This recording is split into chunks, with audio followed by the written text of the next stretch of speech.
Hi, welcome to SPR Videos. I'm Peter Loshak. This is our regular starting pitching preview show that we do with Joe Duffy from OffshoreInsiders.com. Lots of success in Major League Baseball, he tells me. And once again, off to a typically good start in baseball. Joe Duffy, thanks for being back with us.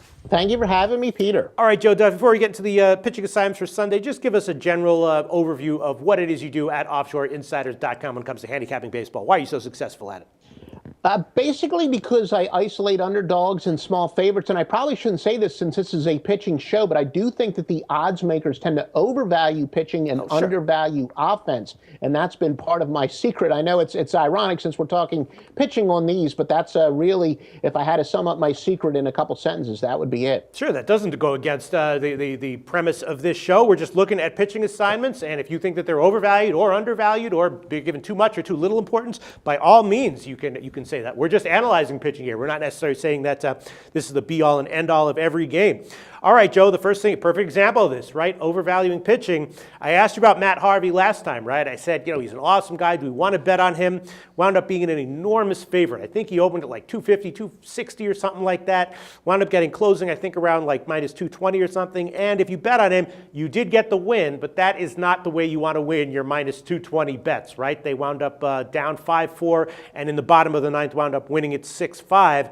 So, Harvey is awesome, though. He's going to have another great game here, right, Joe?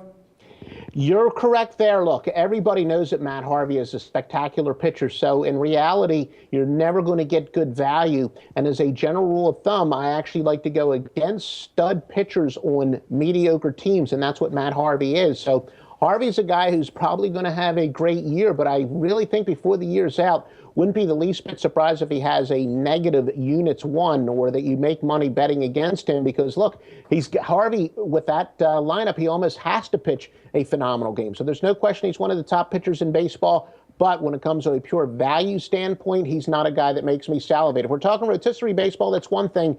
But talking about gambling, I think if anything, you're just going to have to lay a big price every time he goes to the hill. And then next thing I want to ask you about, very interesting situation we have. Jon Lester, right? He is at home for the Cubs. He's going to be pitching against San Diego. Cashner on the other side, and Lester is not off to a very good start. And maybe most concerning is that he's actually having some well-reported pickoff problems. He's having problems with his move to first base. He's got what they call the yips, and everyone knows what that is, right? That's when you can't do a simple act for some weird psychological reason. I remember who was that guy? Was it Steve Sax? Some second baseman from like the 80s had like the best example of that, when he couldn't make the short throws from second base to first base. And Lester's having that problem with his pickoff move. And if that's something that he can't fix, teams will just run all over him. He hasn't pitched that well either so far. Do you think maybe San Diego might be a great bet in this game?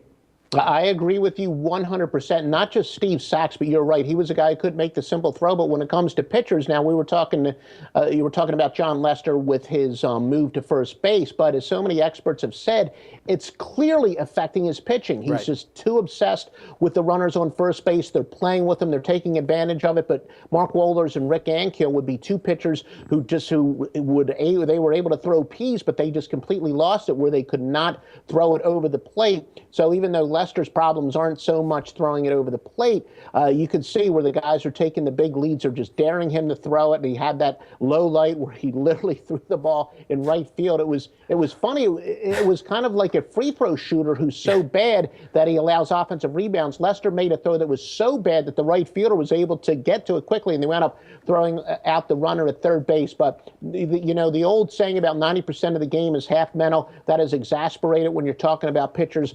No question, Lester is a guy to go against. I wouldn't be surprised if teams are just going to bunt on him, number one, to test his arm, and number two, to just get a runner on first base, because he is thoroughly rattled anytime there's a guy on first base. Yep. Joe, if I had a sports comedy show, one of my characters would be a guy with the yips making fun of it in baseball. It's just natural comedy. But, from a gambling perspective, definitely one of those things you want to keep your eye on. Maybe bet against it. We might have a great situation here betting on San Diego against the Cubs. All right. And then another game I want to ask you about.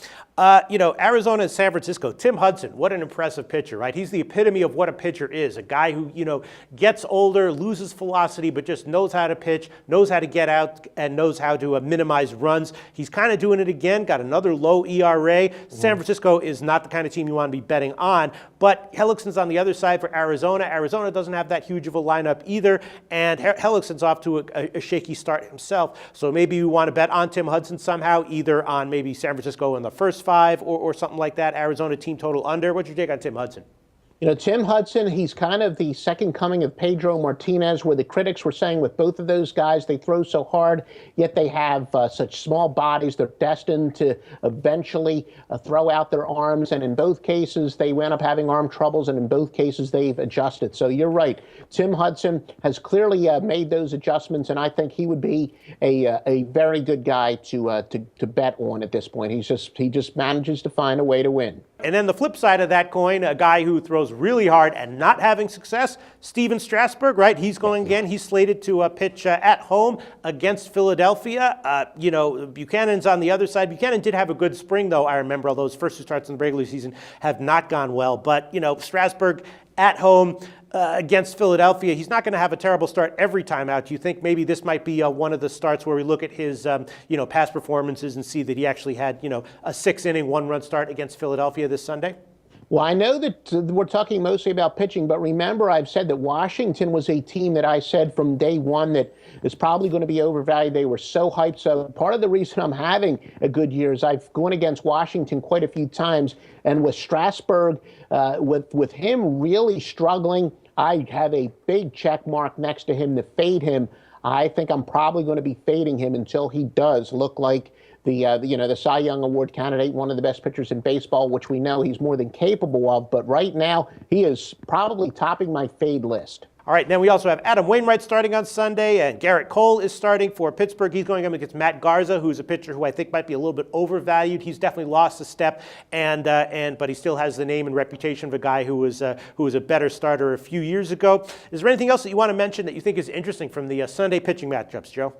Miguel Gonzalez, he's scheduled to go for Baltimore. He's actually pitched pretty well, 1.42 ERA in 2 starts. We know he's going to be an underdog there. Scott Kazmir, not a guy who sneaks under the radar, but he's throwing BBs, 18 strikeouts in 13 innings. That being said, my namesake, Danny Duffy, has pitched very well to Oakland, 3-0 with a 2.45 ERA, so I don't expect very many runs in that. Of course, the odds makers, it's not like they're going to be posting the total at 8, but still, I expect that to be a very low-scoring game. And Ross Detweiler, he's been getting knocked around. Opponent's batting average against is .383. That's not very good. So he's probably in a good fade position. I actually have Wei-Yin Chen as the listed pitcher for Sunday. I have the Yahoo listed pitchers right here.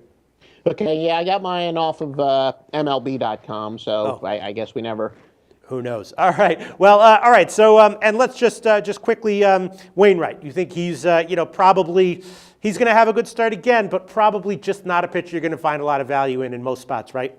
Bingo. He's a very good pitcher, a very established pitcher, and for a good team. So we're talking about value here. And when we're talking about value, Adam Wainwright isn't really at the top of the list I think of going with. That's Joe Duffy from OffshoreInsiders.com. Go to his website. He'll email you personally. A very successful guy who knows how to handicap baseball. Joe Duffy from OffshoreInsiders.com. Thanks so much. We'll do this again very soon.